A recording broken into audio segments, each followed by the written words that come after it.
Tā, mans vārds ir Vilnis Bušman. Amerikāņu dokumentos es biju Vilnis Bušman, Latvijas dokumentos Vilnis Bušmans. Pasē tagad ir nepareizi ierakstījuši Vilnis Busmanis, bet lai nu kā tas arī nebūtu, dzimis esmu 1942. gadā, 3. jūlijā, un šogad 3. jūlijā man apritē pilni 70 gadi. Neticu, ka Latvijā ir kāds latvietis vai nelatvietis, vai ārpus Latvijas trimdas brālībā ir kāds latvietis vai nelatvietis, kurš ir pagrīdē bijis 61 gadu. Esmu pagrīdē jau no 9 gadu vecuma, kad izskaisīju pirmās skrejlapas, ko man pieaugušie cilvēki iedeva latviešu patrioti. Tas vēl bija Staļinlaiks, 1951. gads. 1949. gada martā tika aizvest 3. daļa latviešu tautas, tā bija 3. vislielākā izsūtīšana deportācija. Un tādā laikā bija sevišķi grūti un briesmīgi kaut ko darīt. Bruņotā cīņa bija būtībā jāpārtrauc, tā arī tika pārtraukti, nacionālai partizāņi un Latvijas virsnieki un karavīri pārtrauc šo cīņu 53. gada oktobrī iznāca, tie bija pēdējie nacionālai partizāņi. Leģendārais sarkanbārds jau sen bija noslikots. Labi, tas tā.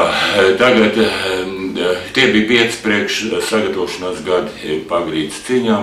1956. gadā oktobrī Ungārijā notika Nacionālā revolūcija, kurā ASV nodeva, Anglija nodeva, NATO nodeva, Rietumu nodeva, pārdeva Ungārus, nodeva, tos sabradāja ar padomu tankiem. Nepalīdzēja patriots kardināls Minsetti, kurš paglābās Amerikas vēstniecībā, tik daudz vismaz amerikāņi iedeva viņam to paglābšanos. Imre Naļs vadīja, kaut arī bija komunists, bet viņš bija nacionāli noskaņots. Ungāri tauts sacēlās, bet Nacionālā revolūcija tika izpostīta. Un tas bija stimuls arī priekš manis. Un problēma momentā man bija 14 gadi. Un es nolēmu stāties pagrīdē iekšā. Ko nozīmē pagrīde? Pagrīdes ir vairākas, ir 2 pagrīdes vismaz, cik es zinu. Viena ir īstā reālā pagrīde, ka neviens par tevi neko nezina un nekad arī neuzina dažreiz. Tu kapā aizēji, tā ir īstā pagrīde. Otrā pagrīde ir tāda, kad, var sakot, kā lai es saku, es visu mūžu esmu nīcis masu informācijas līdzekļus. Visu mūžu man bija sriebjums pret televīziju, pret avīzēm, pret radio un pret internetu un tam līdzīgi. Bet tagad esmu spiests runāt, tāpēc, ka ūdens minās, tev man grib iznīcināt. Tagad, ko es gribēju teikt, tātad 56. gadā es sāku pagrīdes cīņas. Pagrīde man neizpaudās tā, ka es būtu taisījis slapjās lietas, slepkojis savus politiskos ienaidniekus vai ar ieročiem tik daudz krāmējies. Bija arī ieroči, bet ļoti maz. Bet galvenais bija valūta, zelts, ārzemju un dolāri un pretpadomu aģitācija propaganda, bet tikai ar pārbaudītiem cilvēkiem. Ja es nebūtu tos cilvēkus pārbaudījis ilgu mēnešu un dažreiz gadu laikā, tad viņi no manis nebūtu dabuši Ciānas Gudro protokols vai doktora Mārtiņa Lutera par žīdiem un viņu mēliem vai Šulhana Āruhu vai Talmuda izskaidrojums vai literatūra, kas iznāca vācu okupācijas 3 gados, 3 mēnešos un 3 nedēļās, tā skaitā 9 mēneši bija Kurzemes cietoksnī. Tad viņi nebūtu nekā dabūjuši no manis nedzirdēt, nezināt. Tad vēl tas izpaudās palīdzībā cilvēkiem nokļūt rietumos par spīti Čekai, par spīti padomu robežu apsardzībai. Tas jāsaka, tur vislielāka nopelna igauņu zvejniekiem, igauņiem kā tādiem, jo no Latvijas bija sevišķi grūti izbēgt, bet no Igaunijas daudz vieglāk. Un arī caur Karelijas purviem, kad dodas uz Somiju, Somi gan izdeva, lai saglabātu savu neatkarību un brīvību. Somi bija spiesti noslēgt vienošanos ar Maskavu, ka viņi izdos bēgļus. Tā daudz bēgļu aizgāja bojā, bet ja viss bija tā labi izkārtots un norunāts, tad no Somijas momentāli cilvēki tika pārsūtīti uz Zviedriju, un uz Zviedriju vismaz tik daudz darīja lietas labā, un Norvēģija, ka neizdeva cilvēks. Arī cilvēki bēga uz Norvēģiju, tur bija tāds mazs ar ledu apklāts tas, jūras tas laukums. Robeža ar Norvēģiju ir ārkārtīgi īsa, bet tur arī notika vislielākās aizbēgšanas sekmīgās. Pats gribēju bēgt 58. gadā, tiku iekšā Rīgas jūras tirdzniecības ostā, bet nevarēja nekādā veidā nec piekukuļot to robežsargu jauno puiši fanātiķi komisārganīdz arī tur vispār, kas varēja sanākt. Kaut gan attiecīgie norvēģi jūrnieki bija ļoti piepalīdzīgi un gribēja, lai es varētu aizbēgt. Tad toreiz man bija 16 gadi, man uzspieda paņemt padomu pasi, ko es neņēmu, to uzspieda man ar vāru. Un teica, ja es neņemšu to padomu pasi, iebāz kabatā, tad man bāzīšu tūlītās trakā māja. Trakā mājā iebāz pasi kabatā un staigā vesels, var sakot. Tas ar tādu interesantu epizodi ir. Tātad, kas par lietu? Lieta ir tāda, ka no 56. gada iznāca visādas tās lietas ar karogu uzvilkšanas iznāca. Arī pretpadomu literatūras iespiešana, pretpadomu tipogrāfija, sadarbība ar Aleksandru Solženicynu man neiznāca nekad satikties pat, bet ar Andreju Ģimīteriču Sakarovu, tur es skaitījos tūlītās pēc viņa adjutanta Aleksandra, neminēšu viņu uzvārdu, skaitījos tā kā otrais adjutants. Vienu brīdi tas ilgi, tikai 78. gada, tas ilgi negāja. Bet tomēr es sastrādāju ar viņiem, sastrādāju ar Maskavas Helsinki grupu, tā laika Maskavas Helsinki grupu, sastrādāju ar ebreju Leonīdu Sliepaku vadīto to ebreju kustību, tā kā es antisemits būtībā esmu tikai bībeliskais antisemits. Es īsti tāds antisemits neesmu. Man nav nekāda iebilduma pret 10% žīdi, kas ir kristieši, vai 17% žīdi, kas ir neitrāli, kas neiztiek balto rasi, kas neiztiek kristianismu, kas neiztiek nacionalismu, kas neiztiek citas tautas, kas nav agresīvi, šovinisti, nacionalisti, imperialisti, kur nesauc mani par gojiem. Tulkojumā no ebreju valodas tas ir lops, kur nesauc mani šulhanārku par akumu, tulkojumā no ebreju valodas ivrita tas ir cūka, jo es sev kā balto cilvēku negribu uzskatīt nec par cūku, nec par lopu.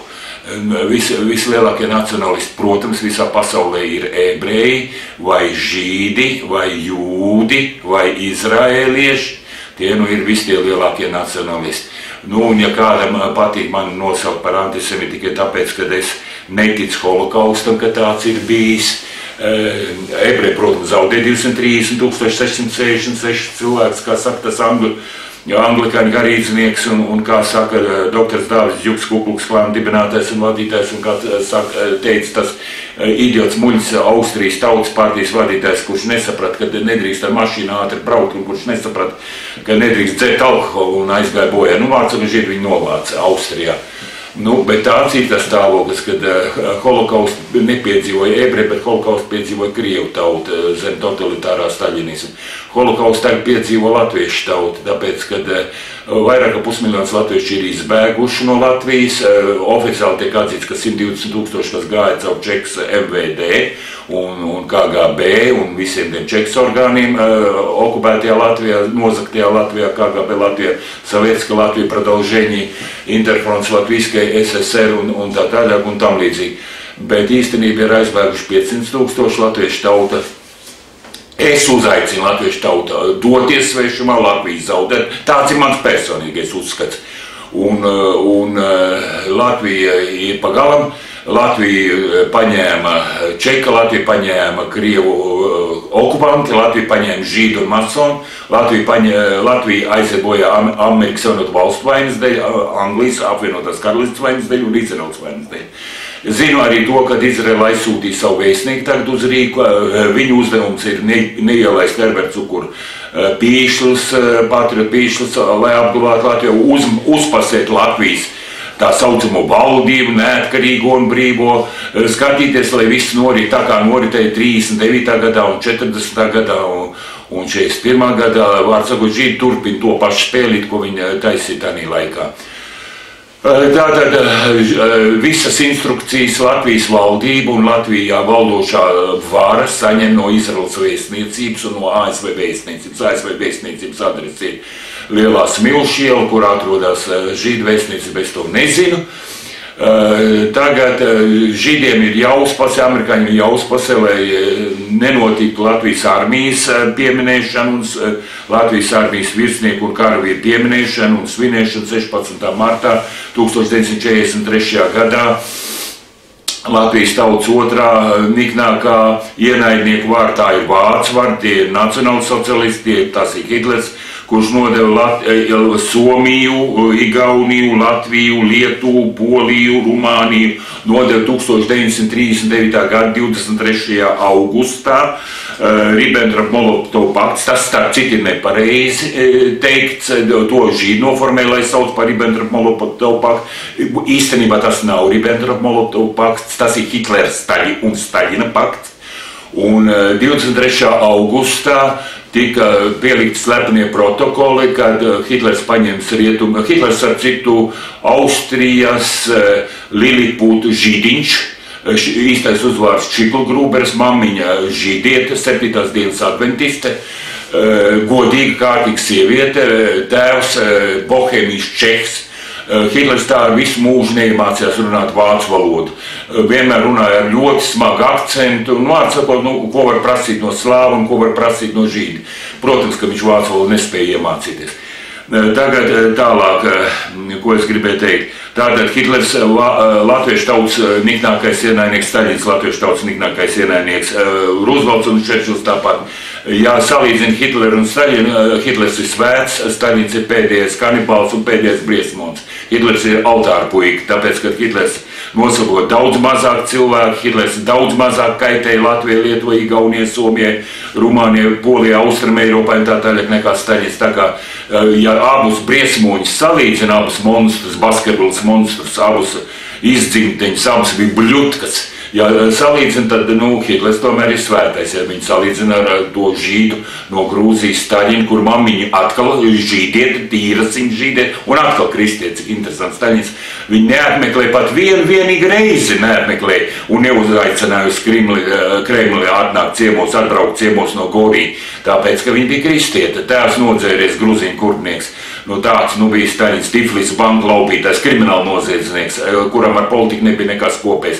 Starp citu, Staļins noredza Ļeņina noslepkošanu, 1937. gadā tika noslepkoti latviešu sarkanie strēlnieki, visi ļeņinieši tika apslepkoti, jo tāpēc, ka viņi varēja liecināt, ka Staļins bija cara Ohrankas aģents, un 6 reizes no Sibirijas, 5 reizes, 6 reizes no Sibirijas nevar izbēgt, protams, tur palīdzēja cariskās Krievijas Ohranka. Un mums darīšana bija ar kriminālu noziedznieku, ar narkomānu, ar hronisko alkoholiķu, ar nenormālu cilvēku. Staļina psihiskā skaits paranoja, šizofrēnija, bipolāra, dementia. Tās bija Staļina vainas un kaits. Ļeņinam bija dementia, šizofrēnija. Vārdsakot, iet runa par nenormāliem žīdiem, kas kārtoja šito pasaules labiekārtošanu. Tā žīdiem, kad es dzīvoju Amerikā, turpat 17 gadus nodzīvoju, tad tur gāja runa, žīdi smējās, žīdu monēti. Es nevarēju saprast, kad sēdēju Sierra klubā, kad sēdēju citos miljardieru, multimiljonāru, dekamiljonāru, miljonāru klubos, jo es biju ieņemts augstākā sabiedrībā, tāpēc, kad man ieskaitīja masoņos, Bnaibrita derības dēli, masoņos pret mani neprasīja mani ne piekrišanu, ne vēlēšanas, atsūtīja tikai kārtiņu, kad es esmu, bet es esmu nežīts. Atsūtīja tikai kārtiņu, kad es esmu masons, ir ieskaitīts Amerikas un Eiropas un pasaules valdniekos, 300 valdniekos iekšā. Un tie Bnaibrita derības dēli, kas ienīsta jauno derību, Kristu ienīsta, Balteorās ienīst, Eiropiešus ienīst, vārdsakot, varētu teikt tā, žīdu tautas bruļnieki, ja tā varētu viņus pielīdzināt. Viņiem pieder visi vāri, Amerikas Savienotās valstīs, Kanādā, Meksikā, Dienvidamerikā, Rietuma Eiropā un tagad arī Austruma Eiropā, viņiem pieder tā saucamā Rietuma pasaule. Brīti. Un tad otrie valnieki ir Pasaules žīdu kongresa. Tie arī atsūtīja kārtīgi, kas esmu ieskaitīts Pasaules žīdu kongresā. Es tāds kārtīgs gribēju sūtīt atpakaļ, bet kaut kur pazūd. Laikam viņi aizvāca prom, kad es nebiju aizsūtījis ziedojumu $50 vai $100, kā jau es varēju atrauties. Tagad, vārds sakot, es uzrakstīju vēstuli, es taču neesmu žīds. Mēs jums neprasam nemaz apgraizīšanos. Mēs tikai piedāvājam jums miljardieru Stīvu Forsu 4 meitas. Piedāvāju, jā, Elizabete man ļoti patika, Elizabete es patiku. Atsūtīja Stīvs Fors, kurš izdod Fortune žurnālu Čikāgā un tos 500 bagātāko zemeslodes cilvēks. Arī skaitās viens no pasaules valdniekiem. Viņš ir pēc izcelsmes Skots. Malkolms Forbes ir viņa tēvs. Viņš pats ir uzrakstījis Stīvs Forbes grāmatu, man bija tā grāmata. Stīvs Forbes ir mans bijušais draugs, kurš starp citu norganizēja man nosilkošanu Amerikā, tāpēc neiznāca kaut kā paputēji. Tāpēc, ka viņš ņēma pie sirds, kad es tomēr neaprecēju to Elizabeti, kur tagad ir Amerikā, Vašingtonā, tā Vašingtonas hospitāļa plaušu vēža ārsti. Ļoti godīgi, kārtīgi meiteni. Visas 4 meitenes bija godīgas. Imona, Zāri. Vārdsakot tā, kāds man sakars ar Stīvu Forbesu. Es biju viņa prezidenta kampaņas koordinators Twin Cityjās, Minneapolisā un Minneapolisā. Un es gribēju, lai viņš kļūst par prezidentu, jo viņš ir visinteliģentākais cilvēks, kas ir Amerikā pašlaik. Visi tie pašreizie prezidenti un bijušie prezidenti, visi ir tā kā tādi plānprātiņi, ja salīdzina ar Stīvu Forbesu. Stīvu Forbesu, viņam vajadzēja kļūt par prezidentu. Tāpēc, kad viņš ir ar visaugstāko izglītību, kādi ir iespējams sasniegt, viņš ir arī miljardieris. Es nezinu tieši, cik viņam miljārdi runā, ka viņam kaut kur jāsver pie 37 miljārdi. Varenam Buffetam 44,5 miljārdi, Bills Gates no 90 miljārdiem nokrīt uz 50 miljārdiem. Daudz no šiem cilvēkiem es personīgi pazinu. Tagad, kas attiecās uz Stīvu Forbesu, es gribēju, lai viņš kļūst par prezidentu. Viņš nekļuva par prezidentu, kļuva par prezidentu vēlākais mans labs, sirsnīgs draugs George W. Bush. Ar George W. Bush iznāca ārkārtīgi sirsnīgi, cieša sadarbība, draudzība. Vienmēr viņš sūtīja vēstules, vēlāk viņš vēlēs, lai es pārceļos uz dzīvi Vašingtonā, tuvāk pie viņa. Viņš saka, dzims amerikāns neesi, bet vismaz ar viņa palīdzību es kļuvu par ASV Republikāņu partijas Nacionālās komitejas locekli, ASV Republikāņu partijas Senata komitejas locekli. Tas ir, es runāju par amerikāņu senatu, 100 senatoriem. Nedzimis amerikāns, es kļuvu arī par ASV Republikāņu partijas kongresa komitejas locekli.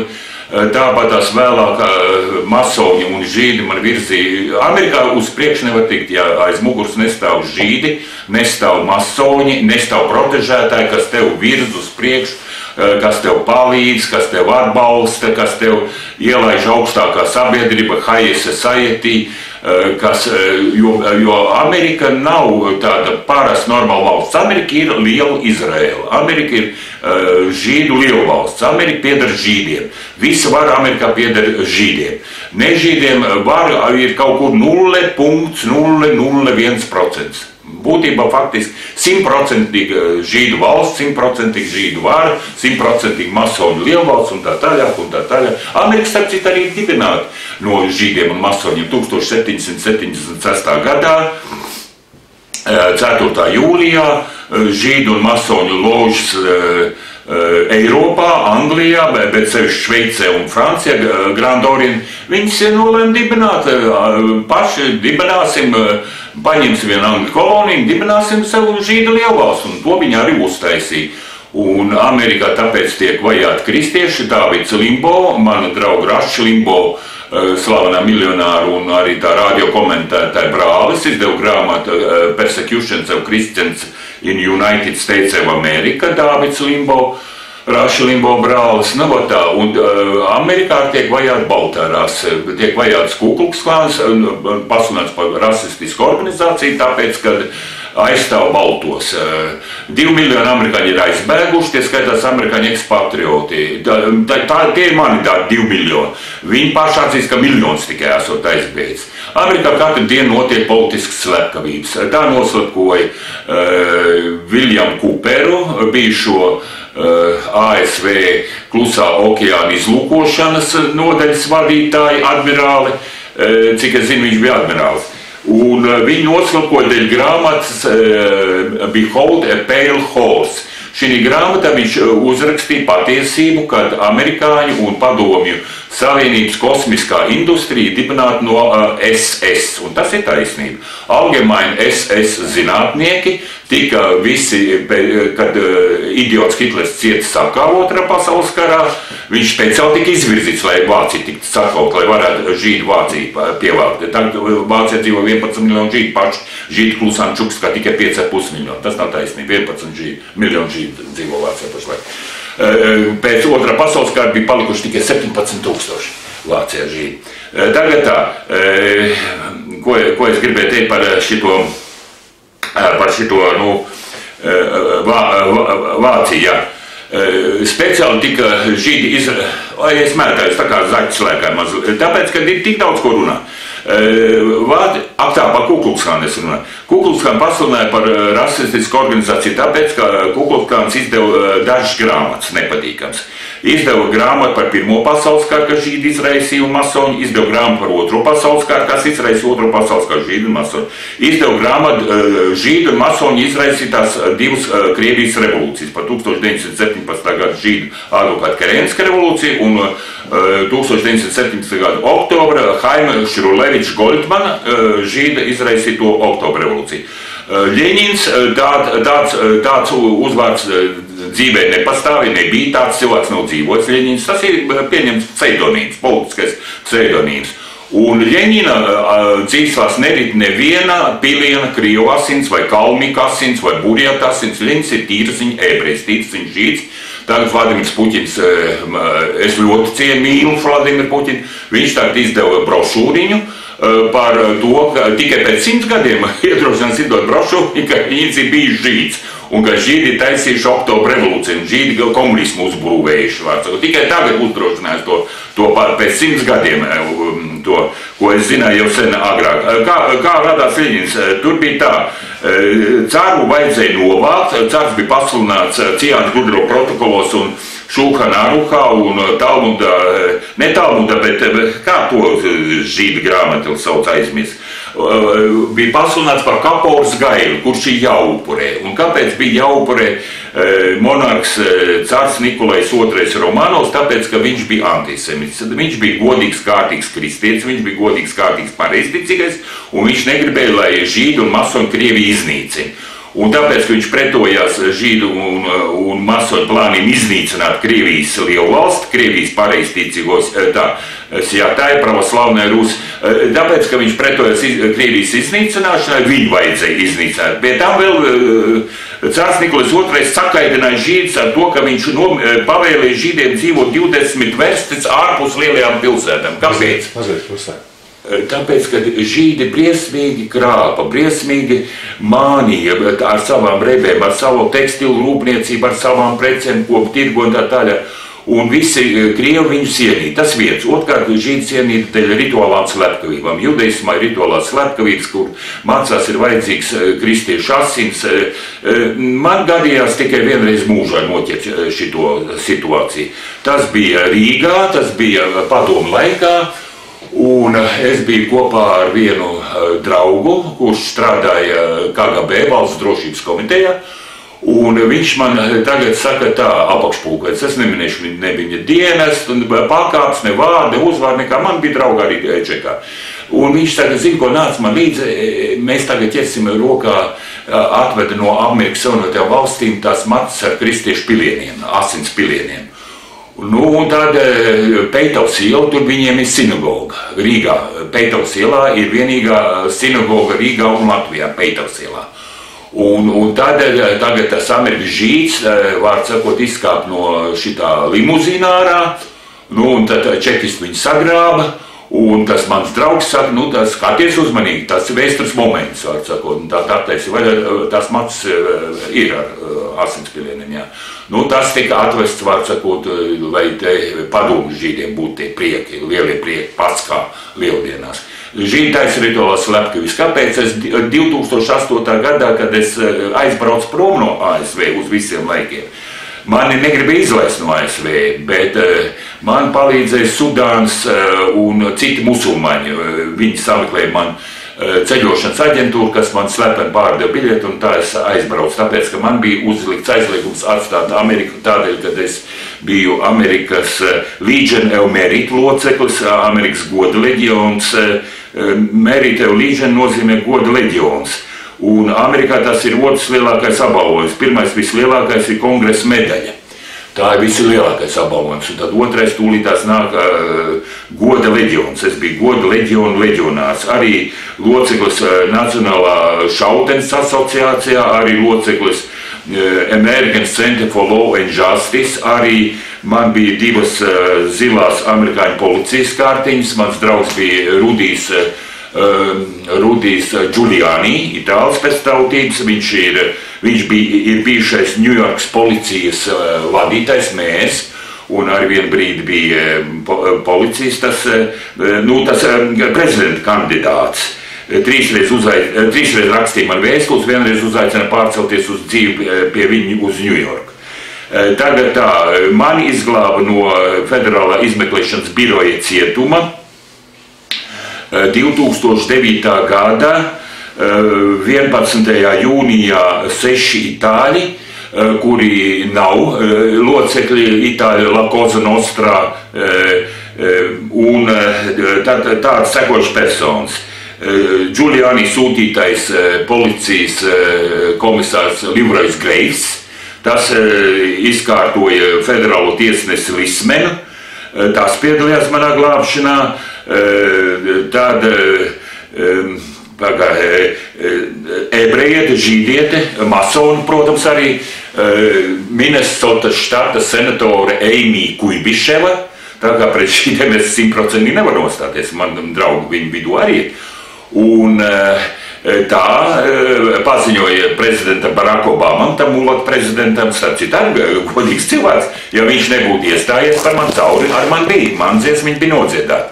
Tāpēc, kad es atrados speciālā, ļoti slepenā, var teikt absolūti slepenā, absolūti slepeniskotā Federāla izmeklēšanas biroja FBI spēc cietumā. Viņš skaitījās Super Maxim Safety Jail. Kaut kas līdzīgs Singam vai tam Alkāzes Zatra, no kura izbēgt nevar, no šitā izbēgt nevarēja. Viņi tiek noslēpti parasti universitātes pilsētiņās. Šitas bija noslēpts Ņūdžersijas štatā, Ņujorkas pilsētā, Ņujorkas universitātē. Ņujorka University of Medicine and Dentistry. Tā bija, man liekas, 7 vai 8 korpusi piederēja šitai universitātei.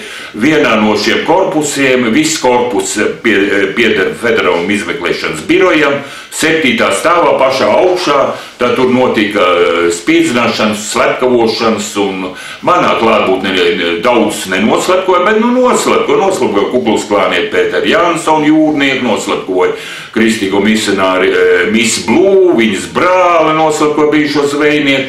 Tā kā vispār daudz, manā klātbūtnē kaut kur 7, 8, 9 cilvēks noslepkoja, vairāk ne.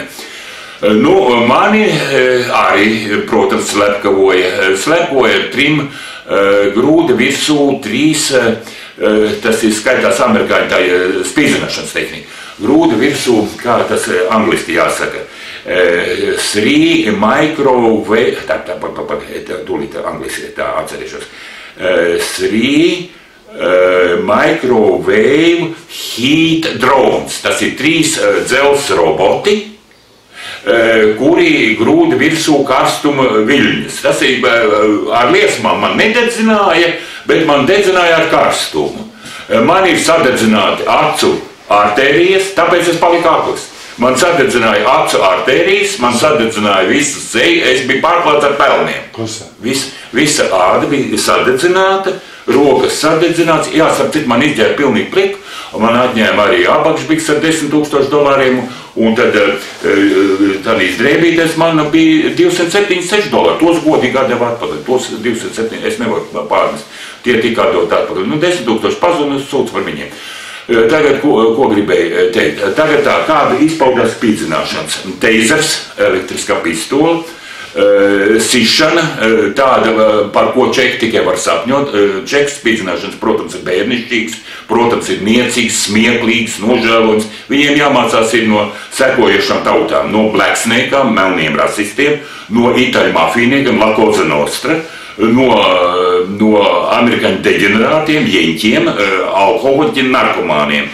Tad ir jāmācās no, kas tur vēl bija tāda ziķerīga spīdzinātāji, kas tā pa tautība bija? Musulmaņi tie nebija un kristieši tie nebija, bet bija kaut kādi šitie Nē, žīdi viņi bija, jā, bet karaīmi, hasidi nepiedalījās tādīs lietās, tad tā. Ko tad es kādu spīdzināšanu piedzīvoju? Noslīcināšanu, kādu spīdzinātos musulmaņus, lai viņi pastāst par saviem teroristiskiem sakariem, sišanas tādas, kādas par čeku neprot tā darīt. Čeki bērnišķīgi salīdzinot ar Ameriku. Tagad sišana, dauzīšanas, 11 ķīmiskās indes grūd iekšā, no kurām 8, ja ir tūredzība, man bija liela tūredzība, 8. numurs abām acīm. Ja ir glaukums sākusies, man glaukuma bija sākusies abās acīs, katraknē.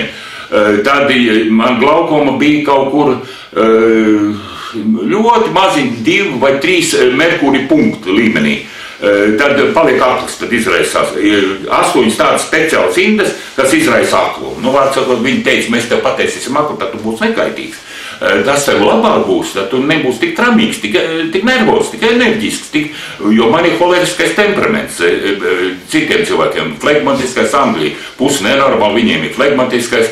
Un ir cilvēki ar sangvinisko temperamentu, vieglprātīgi, ir cilvēki ar melanholisko temperamentu, tādi ir mītākie krievu draugi, bet man ir holeriskais temperaments, un es krājās, un tad es izvērstu, un atkal krājās, un es atkal, kā vulkāns, visu melau met ārā.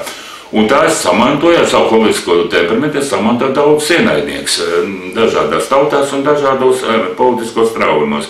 Tātad man spīdzināšanas vēlreiz atkārtosim. Slīcināšana, elektriskā pistola teizers, dauzīšana līdz